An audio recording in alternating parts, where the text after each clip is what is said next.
Come on, let's be real here. And let's also be honest. Andrew Berry ain't good at drafting now. Andrew Berry ain't good at drafting. Let's call a spade a spade. He ain't good at drafting, and they ain't good at developing. So now, to me, like, again, this goes back to it. Who says their job is safe? Yeah. Who says their job and is you safe? said that Wednesday. You said that Wednesday. You said you calling BS on that. And come on, man. As I hear you speak, because I was up the president, you go into the season as Joe Flacco as your starter because we played the clip. You owe it to this fan base. You owe it to the veterans on the roster to do what you can to win as many games as possible. But like, who's to say that can't be Shedeur Sanders, right? Or even Dillon Gabriel if it came down to it. Because to your point, if everybody is saying the Cleveland Browns is focused on the 2026 quarterback class to fix their quarterback problem, well, you got to have a real plan in place for the quarterbacks that you have on this roster now. Shedeur Sanders fans, I'm about to expose something that's going to make your blood boil.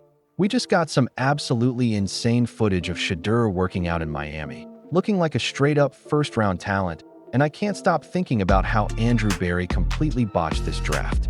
Former NFL coach Herman Edwards just went on record saying Shedeur is going to win the starting job, while Dillon Gabriel, who Berry took in the 3rd round, wasn't even on anybody's top 10 quarterback lists. I'm talking about how a 5th round steal just made the Browns GM look absolutely terrible, and why this might be the biggest draft mistake that actually worked out in Cleveland's favor. Listen, I've been following this situation closely, and what I'm seeing is absolutely wild. Yesterday, we got this video of Shedeur down in Miami working out, getting ready for training camp. And by the way, Cleveland Browns rookies report July 18th, veterans on the 22nd. But when I watch this footage, I mean, this dude looks phenomenal. From what I've seen, his throwing motion is crisp, his accuracy is on point, and you can tell he's been working on his mechanics since the whole draft process started. But here's what's really getting me fired up, and I want you guys to let me know what you think in the comments. How in the hell did Andrew Berry let this talent fall to the 5th round? I mean, come on. We're talking about a quarterback who, according to experts like Mel Kiper, was ranked as high as 1st overall on some boards. I've seen Shedeur on entire 150-player draft boards as low as 30th or 32nd, but never lower than that. Meanwhile, Dillon Gabriel? Nobody was talking about this dude on TV at all when they discussed the top 10 quarterbacks. And look, I'm someone who will call it how it is. From what I've seen in this Miami workout footage, Shedeur's got everything you want. In a quarterback, his motion looks clean, he's getting the ball out quickly, and you can see he's really been working on his mechanics. The analyst in the video pointed out how he's moving his feet in the pocket, pushing off that back foot, using his hips properly. People always talk about, oh, he doesn't have the strongest arm, but you know what? His arm is more than strong enough. Is it a Cam Ward or Patrick Mahomes type arm? No, but most guys don't have that. It's about getting the ball out quickly and being accurate, and Shedeur does both of those things at an elite level. What really gets me though is hearing Herman Edwards, a former NFL coach who's known Shedeur since he was a little kid, saying straight up that he thinks Shedeur is going to win the job. This isn't some random analyst making predictions. This is a guy who knows football and knows the Sanders family personally. When Edwards was asked about Shedeur having the opportunity to win the Cleveland Browns starting quarterback job, he didn't hesitate. He said, I think he's going to win the job. The Browns drafted 2 quarterbacks. You draft Dillon Gabriel in the 3rd round. You draft Shedeur Sanders in the 5th round.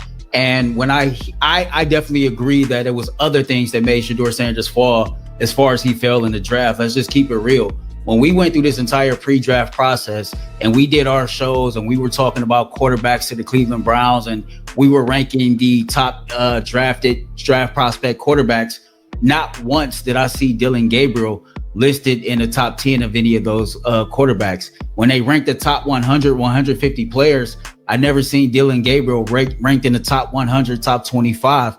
Now, depending on who you talk to, somebody like Mel Kiper had Shedeur Sanders as high as 1st. I seen Shedeur Sanders in an entire total 150 player board as low as like 30th, 32nd. And here's where it gets even more interesting. Edwards mentioned that teams didn't want to deal with the Dion factor, that bravado, that attention. But you know what? That's exactly what makes this an Andrew Berry failure. If you're scared of handling a primetime player with a primetime fan base, then you need to do a better job of having a proper PR structure in place. You can't let talent like this fall because you're worried about managing personalities. That I could be wrong about this, but I think Andrew Berry's draft strategy exposed a fundamental flaw in his approach. You drafted Dillon Gabriel in the 3rd round, a guy who, let's be honest, wasn't on anybody's radar. When we went through the entire pre-draft process, when analysts were ranking quarterback prospects, not once did I see Dillon Gabriel listed in the top 10. When they ranked the top 100, top 150 players, Dillon Gabriel wasn't even in the conversation, but Shedeur Sanders. At minimum, this dude should have been a 2nd-round pick. There's no scenario where his talent shows you he's a 3rd, 4th, or 5th-round pick. And that's what makes this a steal for Cleveland, but also exposes how other teams, and potentially Berry himself, completely misread this situation. From what I've seen, Shedeur has everything you want in a quarterback. The confidence, the poise, the swagger, the accuracy, he's got it all. And you know what's crazy? People love Shedeur Sanders in Cleveland already. He's been getting praise from veterans across the league, and I've seen him listed at plus 700, tied for 3rd to be the Cleveland Browns' opening day starter. Those odds are telling you something. What really impresses me is how Shedeur's already connecting with the community. He's showing up at high schools, he's at events, he's doing what he needs to do to get the city to embrace him.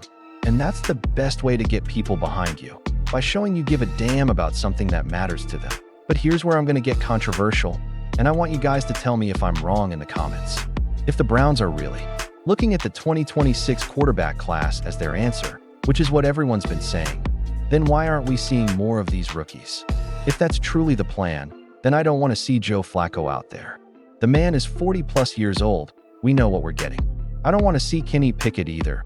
He had his chances in Pittsburgh, went to Philly as a backup, and then Cleveland traded for him and immediately drafted 2 quarterbacks. That tells you everything you need to know about their confidence level. What I want to see in preseason is Dillon Gabriel and Shedeur Sanders battling it out. Nobody else. Because those 2 guys need the opportunity to go win the job. And here's my hot take. Put them in the fire. Let them show what they can do. Let them battle it out. Choose one and ride with them. See what they can do over a full season. The worst thing you can do for a quarterback, and I've seen this happen too many times, is start him week 1, bench him week 3, put him back in week 5, then bench him again week 7. Pick your guy after fair competition and let him ride it out. Let him develop, because if you keep switching back and forth, that quarterback never feels comfortable. He's always looking over his shoulder, worried about getting pulled if he makes a mistake. And you know what? I truly believe Shedeur Sanders can start. I believe he can have a quality rookie season that makes the Browns second guess taking a quarterback in 2026 with one of those first-round picks. This dude has the moxie, the IQ, the swagger, the self-confidence. When you put that helmet on him and those pads on, he knows exactly where the ball needs to go. Here's what's really wild about this whole situation. If one of these rookies turns out to be the guy, then Cleveland is in perfect position to continue building their team with 2 first-round picks next year. Your team becomes attractive. You've got a young rookie quarterback who can play, 2 young rookie running backs who should have a good year, and you've got something to build on and sell to free agents. But we can't ignore the elephant in the room here. The analyst in this breakdown was brutally honest about Andrew Berry's track record, and I think we need to address this head-on. They said, Andrew Berry ain't good at drafting. Let's call this spade a spade. He ain't good at drafting, and they ain't good at developing. That's harsh, but is it wrong? When you look at the evidence, it's hard to argue. Berry traded for Kenny Pickett, giving up a pick for a guy, then immediately drafted 2 quarterbacks. If you really believed in Pickett, why would you do that? Don't try to sell us that you believe in Kenny Pickett when your actions say otherwise. The more I think about it, the more this feels like Berry got lucky rather than being strategic. Shedeur falling to the 5th round wasn't some genius move. It was other teams making the same mistake Berry has been making, just in reverse. The difference is, this time the mistake worked out in Cleveland's favor. What do you guys think about this whole situation? Are we being too hard on Andrew Berry? Or does this draft expose some serious flaws in his approach? From what I've seen, Shedeur has all the tools to be successful, but he needs opportunities with the first and second team, not just working with rookies in practice. That I'm hoping in training camp we see more of him getting the opportunities he needs to really show what he can do. Because if Herman Edwards is right and Shedeur wins this job, It's going to make a lot of people look foolish. For letting him fall that far in the draft, the talent is there, the work ethic is there, the community connection is there. This kid has a chip on his shoulder, and he's trying to show all the haters that they got it wrong. And honestly, I think they did. But here's what really gets me excited about this whole thing. Imagine if Shedeur Sanders really is him. Think about what the Browns can do to reload this team with 2 first-rounders rather than possibly swinging and missing on another quarterback. That's the kind of scenario that can change everything. The bottom line is this: Cleveland better take this year seriously. You can't punt on this season to prepare for next year. That's not going to fly in this city. Browns fans have been through too much. The Deshaun Watson situation, the Nick Chubb situation, the underperformance last season. This franchise owes it to the fan base to go out there and at least try to win. And if I'm Shedeur Sanders, my attitude is simple.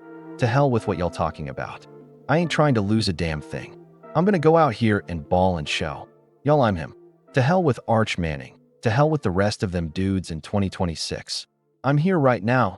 That's the attitude I want to see, and I don't doubt for a second that Shedeur has exactly that mindset. This is his opportunity to prove everyone wrong, and from what I've seen, he's ready for it. What do you think happens when training camp starts? Can Shedeur really win this job? Let me know your thoughts in the comments below, and if you want to see more Shedeur Sanders content and Browns coverage, make sure you hit that subscribe button and ring the bell for notifications. This story is just getting started, and I'll be here covering every step of the way. Don't sleep on this kid. He might just be the steal of the entire draft, and Andrew Berry might have accidentally stumbled into the franchise quarterback Cleveland has been searching for. Time will tell, but I'm excited to see what happens next.